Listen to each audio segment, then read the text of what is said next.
Consideration of the Electoral Amendment Bill. Mr. Chairman. Mr. Speaker.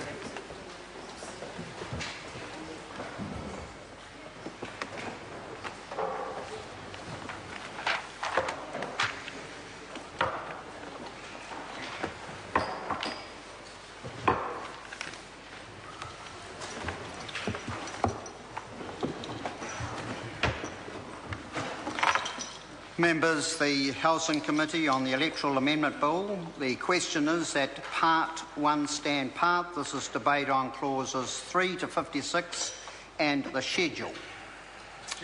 Call Andrew Little. Thank you, Mr. Chairman. Mr. Chairman, as we've discussed before in relation to electoral bills and the laws governing the conduct of our elections, they are very important because this is an area that requires the utmost integrity, the utmost honesty and transparency, and it is very important that when we consider the laws, when this House considers the laws under which the citizens of this great country get to exercise their democratic rights, that we also get it right, that we ensure that our electoral laws promote and encourage maximum participation amongst our citizens. And so, Mr. Chairman, we see in this bill what we ordinarily see with electoral bills like this. Following a review of the last general election, there's sometimes a tidy-up, sometimes some corrections, sometimes even a little modernisation. And so that is the passage that this bill took. But more recently, one issue has arisen that has become an issue of great sensitivity. And this House, at this point, has the opportunity to correct that. And so I want to cut right to the chase, Mr. Chairman, and deal with that part of Clause 24 that touches on the actions of a voter when they turn up to the polling booth to cast their vote and have to show who they are.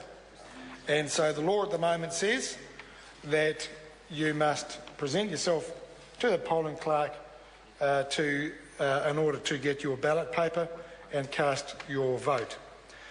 When the bill went through the Select Committee, the original bill had an extensive range of provisions reflecting what has been a modern practice, which has been to use the electoral confirmation card that electors in New Zealand are typically issued with, or have been typically issued with in the last few elections.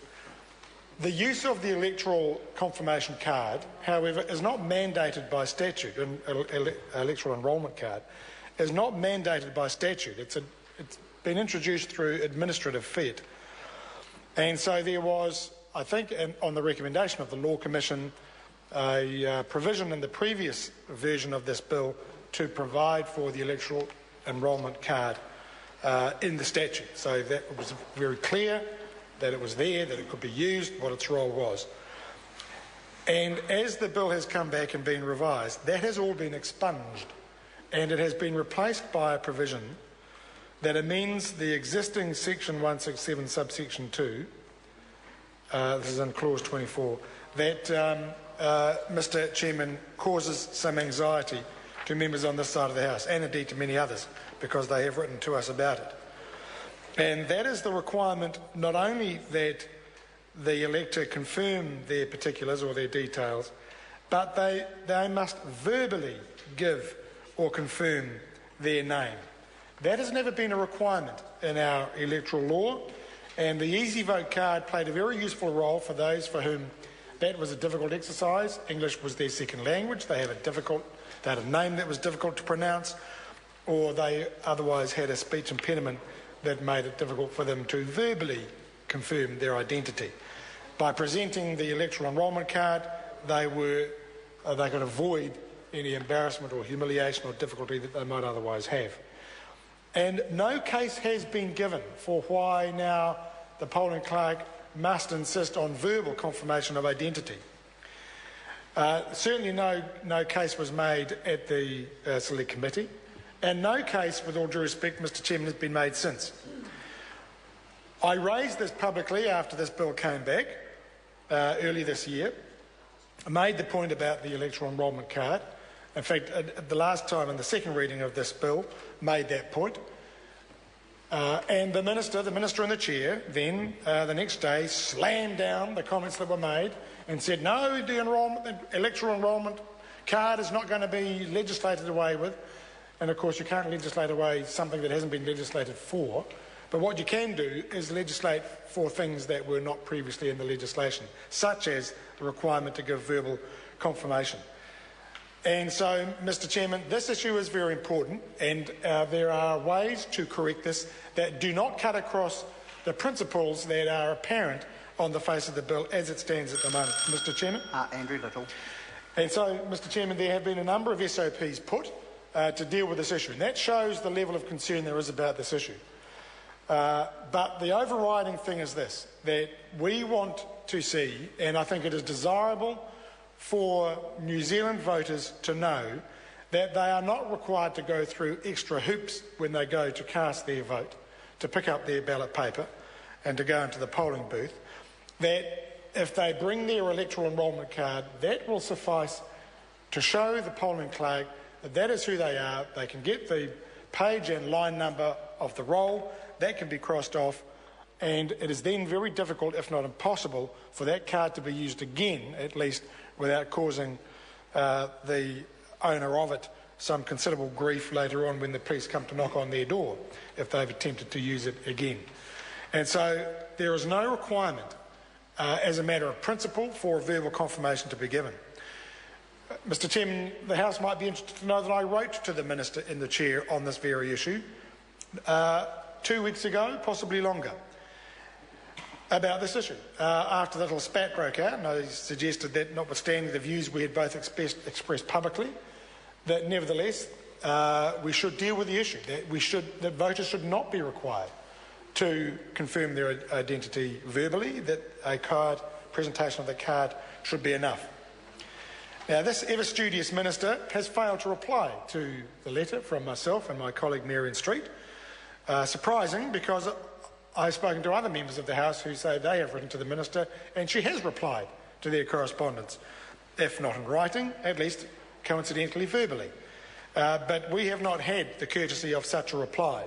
But that is not surprising because, as I have told this House many times before and expressed my view, we have, in my view, the laziest Minister of Justice we've had in probably 40 years.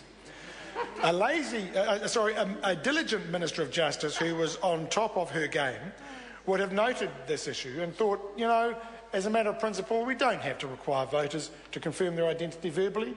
We have a perfectly acceptable form of administration for this process in the issuance of the electoral enrolment card, and that will suffice.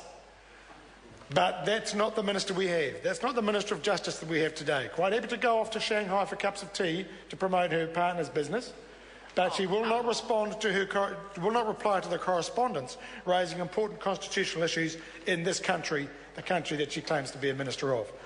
And so, Mr Chairman, it is on that basis that we are saying that a very sensible, somewhat modest change could be made to this bill to accommodate that need and to ensure that the electoral integrity that we have always enjoyed in this country, but most importantly, the fact that we have never required electors to go through unnecessary hoops and procedures to justify their right to vote, that we can reinstate that in the bill, and therefore we can come out of this exercise with an electoral act that is of the same standing and status and will command the same respect as our present electoral act does.